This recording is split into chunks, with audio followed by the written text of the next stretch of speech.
Here's more wrestling news for May 27th, 2023, and we're kicking off with WWE, and for years one of the biggest complaints fans have had is that the company has overly relied on established older guys for big spots on TV.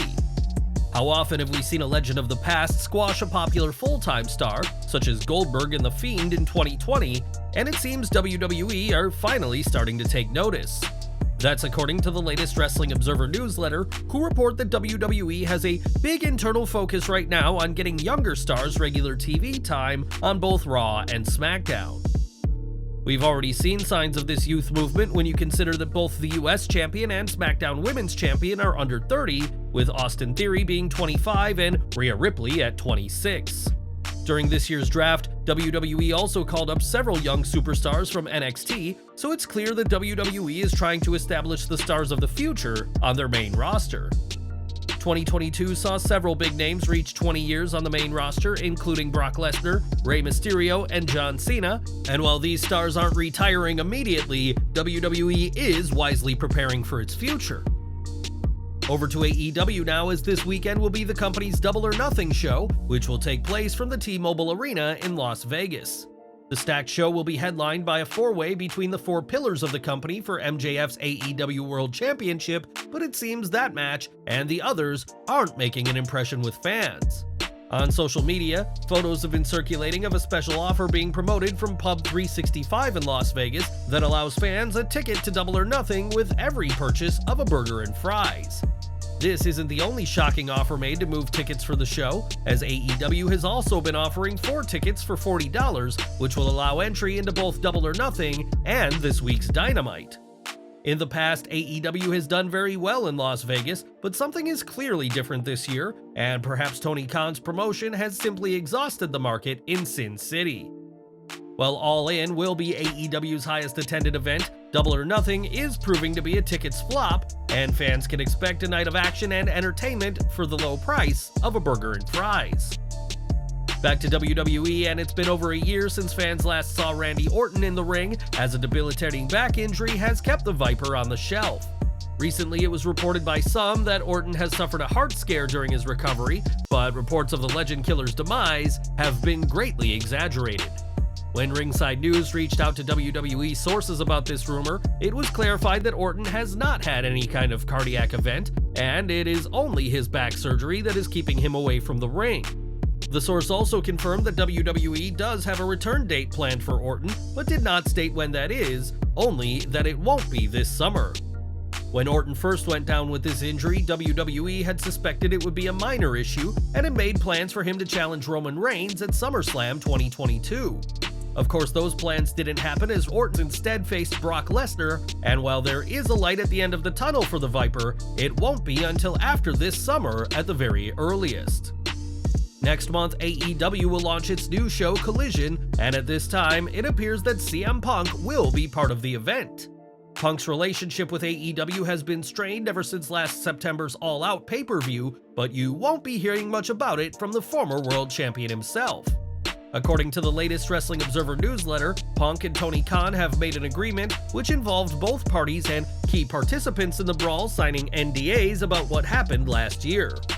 The Punk-Khan deal also supposedly involved things protecting AEW legally against Punk walking out on the company, and the Observer adds that everyone involved have ended up on the same page. Since All Out, Tony Khan has shut down any requests for comments, much to the frustration of reporters and fans, and now we know why the AEW president has kept his mouth shut. Although plenty has been reported about All Out, it's likely we'll never hear the truth from those who were involved in the brawl, as Khan, Punk, and the AEW roster are ready to move forward from what happened. While Khan is willing to move past what happened at All Out, many in AEW aren't, which has led to some conflict on the roster ahead of Collision. For weeks, we've heard that there will be a soft roster split with talent who don't want to be anywhere near Punk remaining on Dynamite, and others open to Punk appearing on Collision. While a roster split hasn't been confirmed, Tony Khan said during the Double or Nothing media call that the goal is to build curiosity among fans and leave them wondering what is next for the company. According to Fightful Select, many members of the AEW roster anticipate a firm brand split, with wrestlers being kept to one show or the other with only a few exceptions. In the Wrestling Observer newsletter, it was added that plans regarding the roster are changing very regularly, and right now, nothing is set in stone. While we know where and when Collision will premiere, there are still a ton of questions about the show, and hopefully we'll get some answers in Chicago on June 17th.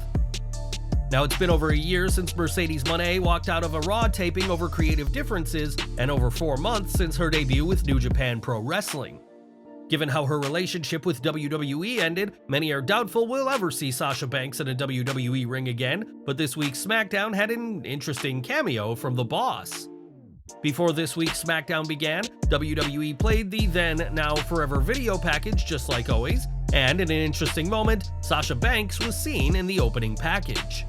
After what happened last year, the former women's champion was removed from all packages and promotional material, so it's interesting that she was featured on this week's broadcast.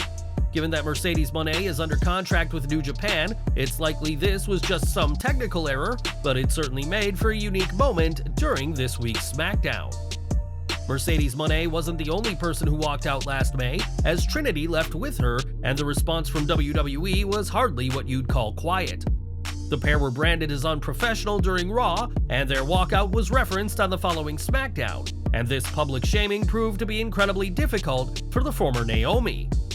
Sitting down with Justin Barrasso of Sports Illustrated, Trinity said that she realized that WWE wouldn't be happy with her, but felt that the company's public reaction was a step too far. She explained, "I understand the game, I understand the business, and I knew what I was walking away from that day. I just didn't expect to go through it publicly. Mercedes didn't let me go through it by myself, so having each other made that a lot easier.